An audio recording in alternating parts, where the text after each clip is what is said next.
ঢাকার কোলাহল থেকে একটু দূরে একটা জায়গা আছে যেখানে সময় থেমে আছে আর ইতিহাস এখনো নামাজ পড়ে।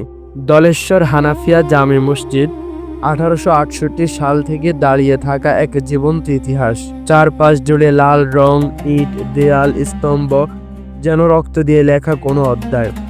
এই মসজিদটা লালবাগ মসজিদের আদলে করা হয়েছে, আর এটা করা হয়েছিল 1868 সনে। এখানে সবকিছু অনেক সুন্দর, যে ইতিহাসটা যে লেখা, এই গ্লাস গুলো অনেক সুন্দর। আমি দূর থেকে দেখে মনে করছিলাম যে এটা সম্ভবত দুইটা গ্লাস, কিন্তু সামনে এসে পরে বুঝলাম যে না, এই গ্লাসের মধ্যে মসজিদের পুরা ইতিহাস লেখা আছে। আর এই মসজিদটা অনেক পুরনো। মসজিদের পাশে দলেশ্বর নদী আছে, আর এই দলেশ্বর নদীর নামে এই মসজিদের নাম। এই মসজিদের নাম হচ্ছে দলেশ্বর হানাফিয়া জামে মসজিদ। এই যে পুরনো মসজিদটা, মসজিদের যে দরজাগুলো এগুলো অনেক পুরনো। এই যে এটার মধ্যে মনে হয় না কেউ ঢুকে না, সবগুলো লাগানো। এখানে সবগুলো হচ্ছে দরজা। ইতিহাসকে বাঁচিয়ে রাখতে পাশেই দাঁড়িয়ে আছে সময়ের উত্তরসূরি এই গ্লাসের মসজিদ।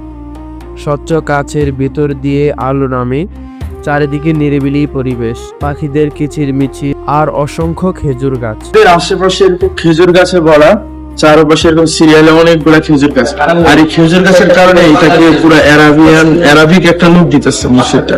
এই মসজিদটা হচ্ছে কেরানীগঞ্জের মধ্যে সবচেয়ে সুন্দর একটি মসজিদ। এবং এই গ্লাস করা মসজিদ শুধু কেরানীগঞ্জে না, বাংলাদেশের আরো অন্য কোথাও আছে কিনা আমি জানি না।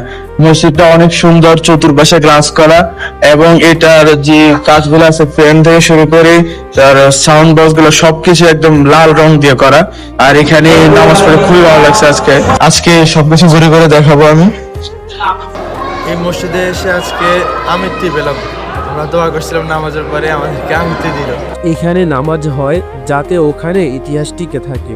জুমা পড়ে বের হই মনটা হালকা। আর কেরানীগঞ্জে এসে এই জায়গা মিস করলে চলবে না।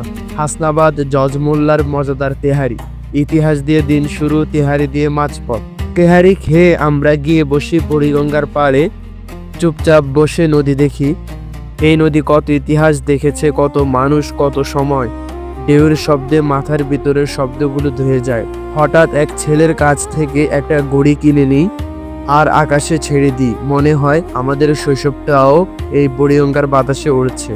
একদিন ইতিহাস, ইবাদত, খাবার, নদী আর শৈশব। কেরানীগঞ্জ শুধু একটি জায়গা না, এটা একটা সুন্দর অনুভূতি।